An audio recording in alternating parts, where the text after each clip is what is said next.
Hello बच्चों, तो चलिए इस प्रश्न को पढ़ते हैं। बिंदु 1, 2 से जाने वाले तथा वृत्त x square plus y square बराबर 4 को लंबवत प्रतिच्छेद करने वाले वृत्त के केंद्र का बिंदुपथ है। तो यहाँ पर देखो, हमें चारों विकल्पों में से सही विकल्प का चयन करना है। ठीक है, तो प्रश्न में आगे बढ़ने से पहले इस प्रश्न से संबंधित जो मुख्य उदाहरण है उसकी हम चर्चा कर लेते हैं। तो देखो, माना माना कोई C1 वृत्त है इस प्रकार का, x square plus y square plus में 2G1x plus 2F1y plus C1 बराबर 0। और दूसरा वृत्त है C2 जिसका समीकरण है x square plus y square plus 2G2x plus 2F2y plus C2 बराबर 0। यदि यदि C1 व C2 लंबवत प्रतिच्छेद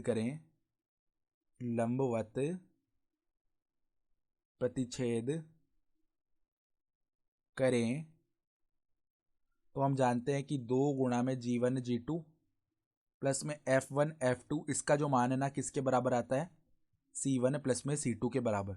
ठीक है, ये स्थिति होती है। तो अब हमें बताया गया है कि हमारा जो वृत्त है वो 1, 2 से गुजर रहा है और इस वृत्त के क्या है, लंबवत है, लंबवत प्रतिच्छेद कर रहा है। तो हम मान लेते हैं उस वृत्त का समीकरण, माना जो वृत्त का समीकरण है वो इस प्रकार का होगा, एक्स स्क्वायर प्लस में वाई स्क्वायर प्लस में 2Gx प्लस में 2Fy प्लस C बराबर 0।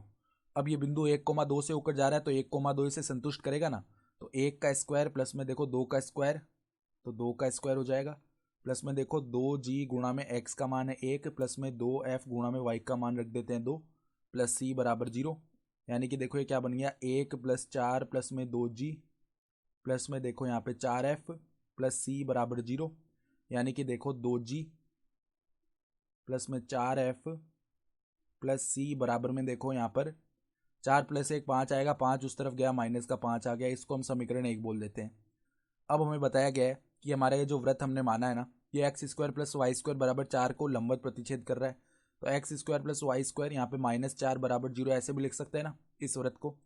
तो अब देखना, अगर ये दोनों वृत्त लंबवत प्रतिच्छेद कर रहे हैं तो यहाँ पर ये स्थिति लगा देते हैं। तो 2 गुणा में G1 G2, तो देखो हमारे वृत्त x square plus y square बराबर 4, इसके लिए जी का मान 0 आएगा क्योंकि एक्स का पद ही नहीं है। तो 0 गुणा में देखो यहाँ पर जी आएगा जो कि 0 ही बन जाएगा। ठीक है, फिर यहाँ पे देखो इसका मान एफ का मान भी 0 आएगा ना, x square plus y square बराबर 4 के लिए, क्योंकि यहाँ पे वाई का भी पद नहीं है। तो 0 गुणा एफ हमारा 0 ही बनेगा। बराबर में देखो C1 प्लस C2, यानी कि इनके अचर पदों को जोड़ेंगे तो -4 प्लस में C हो जाएगा ना इनका योग। तो यहाँ पे आ जाएगा हमारा C-4, ऐसे भी लिख सकते हैं। तो अब देखो हम क्या करते हैं, यहाँ से C का मान निकाल लेंगे।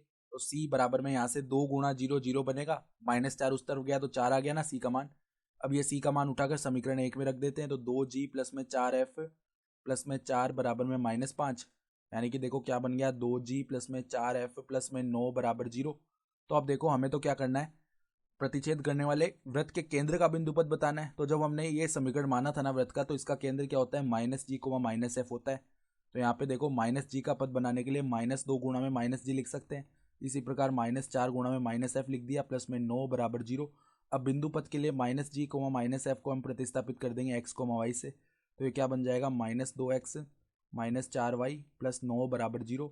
अब सभी पदों को उस तरफ ले जाते हैं तो 2x प्लस का 4y -9 बराबर 0, ये हो जाएगा हमारा बेस्ट समीकरण।